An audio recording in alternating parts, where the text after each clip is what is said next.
August 4 friendship day. நம்மள பல பேர் இன்னைக்கு ஃப்ரெண்ட்ஷிப் டே அப்படின்னு மறந்துருக்கோம். பட் நினச்சி பாருங்க, சின்ன வயசில் அவங்க கூட விளையாண்ட ஏரியா ஃப்ரெண்ட்ஸாக இருக்கட்டும், லைஃப்பில் பெரிய பார்ட்டாக இருக்க ஸ்கூல் ஃப்ரெண்ட்ஸாக இருக்கட்டும், tuition friends, college friends, office friends, இந்த மாதிரி நம்ம சொல்லிகிட்டே போகலாம். பட் நம்ம சந்தோஷமாக இருக்கும்போதும் சோகமாக இருக்கும்போதும் சில ஃப்ரெண்ட்ஸ் தான் இருப்பாங்க. அப்படிப்பட்ட ஃப்ரெண்ட்ஷிப் இந்த ஜென்ரேஷனில் கிடைக்கிறது ரொம்ப ரொம்ப கஷ்டம். அதையும் மீறி நீங்கள் கண்டுபிடிச்சிட்டிங்கன்னா ஹோல்ட் தம், ஏன்னா திரும்ப கிடைக்காது.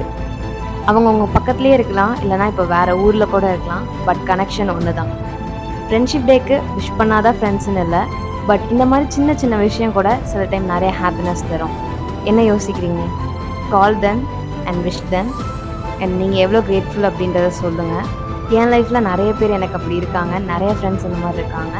And I'm really grateful for that. And நானும் போய் என் ஃப்ரெண்ட்ஸ்க்கு விஷ் பண்ணுறேன். அண்ட் நீங்களும் போய் விஷ் பண்ணுங்கள்.